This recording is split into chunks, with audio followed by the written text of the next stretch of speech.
좋은 아침입니다. 12월에 이제 마가복음으로 우리 예수님을 맞이하는 그런 마음으로 일독도 하고 굿모닝 파파를 하고 있는데요. 오늘 4장 말씀입니다. 특별히 4장 중에 씨 뿌리는 자의 비유에 대하여서 말씀을 나누려고 합니다.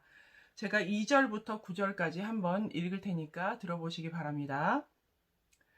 이에 예수께서 여러 가지를 비유로 가르치시니 그 가르치시는 중에 그들에게 이르시되 들으라. 씨를 뿌리는 자가 뿌리러 나가서 뿌릴새 더러는 길가에 떨어짐에 새들이 와서 먹어버렸고 더러는 흙이 얕은 돌밭에 떨어짐에 흙이 깊지 아니하므로 곧 싹이 나오나 해가 돋은 후에 타서 뿌리가 없어졌으므로 말랐고 더러는 가시떨기에 떨어짐에 가시가 자라 기운을 막음으로 결실하지 못하였고 더러는 좋은 땅에 떨어짐에 자라 무성하여 결실을 하였으니 30배나 60배나 100배가 되었느니라 하시고 또 이르시되 들을 귀 있는 자는 들으라 하시니라.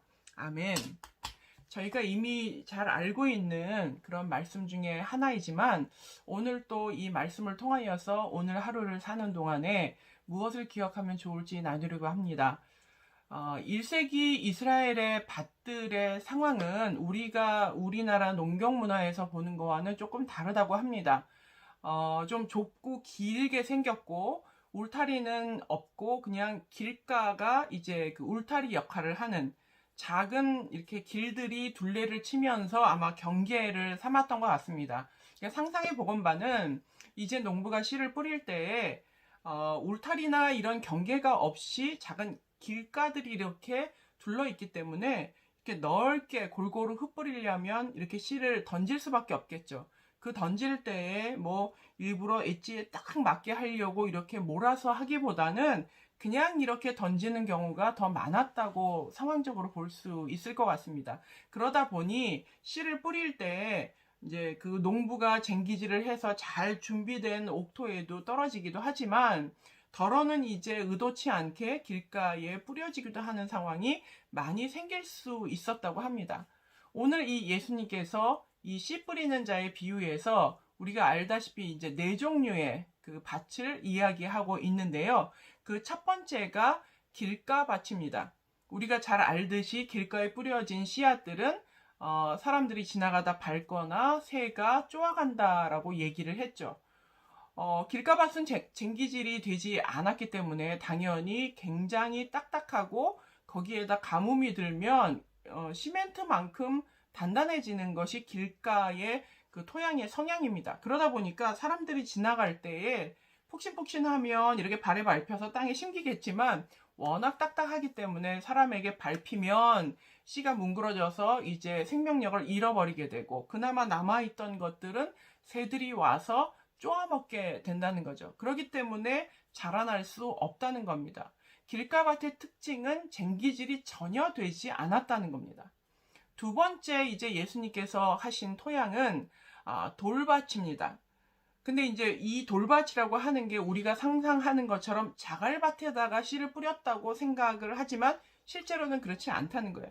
뭐 밭 주변에 자갈이 있을 리도 없고 농부가 농사를 지은다고 할 때 쟁기질을 하면 당연히 자기가 뿌리려고 하는 밭 모든 곳에 쟁기질을 하겠죠. 쟁기질을 하면서 돌을 골라내지 않는 농부는 없답니다. 그러니 이제 그러면 여기에 있는 자갈밭이란 뭐냐? 의도적으로 그런 자갈밭에다가 씨를 뿌린 것이 아니라 안반을 이야기한다 그래요. 그러니까 밭이 있고 그 밑에 커다란 바위 같은 안반이 있는데 그 위에는 흙이 있어서 쟁기가 한 30cm 정도 들어가지만 그 쟁기 밑으로는 이제 그 낫이 들어가지 않으니까 그 쟁기가 들어가지 않으니까 밭이 다 갈린 것처럼 보이지만 그 30cm 밑에 있는 큰 안반에는 아무런 뭐 영향을 줄 수 없이 그대로 씨앗을 뿌리게 된다는 거죠.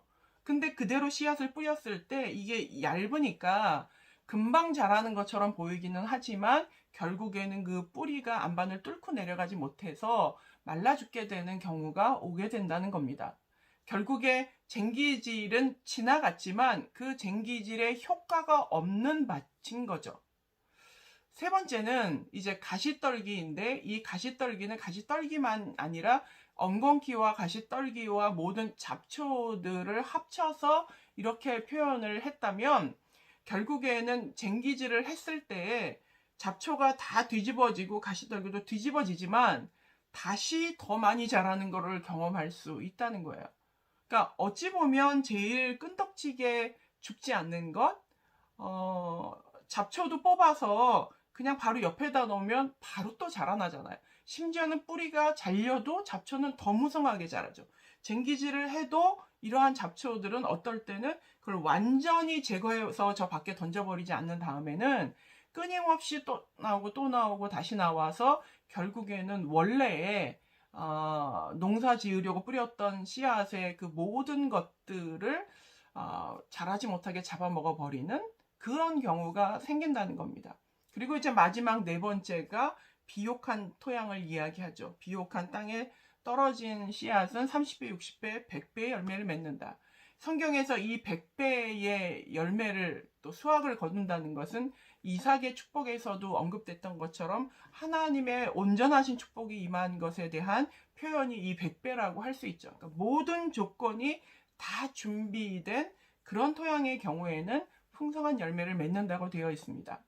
오늘 이 비유의 전제에는 두 가지 전제가 있어요. 하나는 씨 뿌리는 사람, 씨 뿌리는 자와 기술에 대해서는 언급하고 있지 않다는 겁니다.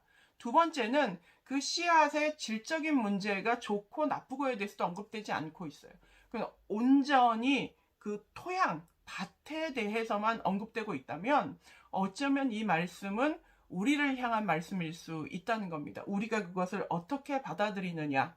선택된 땅은 반드시 쟁기질을 하게 되어 있습니다. 오늘 살면서 때로는 하나님의 훈련과 연단을 만날 때, 내가 선택되었구나. 쟁기질을 당한 이후에 더 옥토가 되겠구나. 라고 하는 생각으로 힘을 내면 좋겠고, 또 하나는 쟁기질을 했음에도 불구하고 그 쟁기질의 효과가 없는 돌짝밭처럼 또 그 밑에 있는 안반처럼 우리의 신앙이 얕은 신앙을 가지고 살아서는 안 되겠구나 하는 마음의 결단을 하시면 좋을 것 같습니다.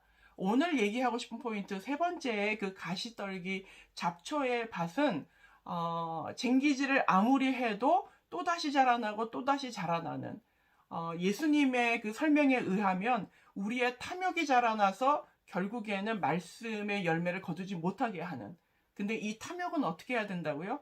지속적으로 뽑아내고 반복적으로 뽑아서 던져버려야 되는, 어쩌면 주님 만나는 그날까지 우리 안에 탐욕, 욕심, 이런 것들, 우상, 이런 것들은 끊임없이 반복적으로 우리가 뽑아내야지만이 하나님께서 주신 말씀의 열매를 잘 거둘 줄 믿습니다.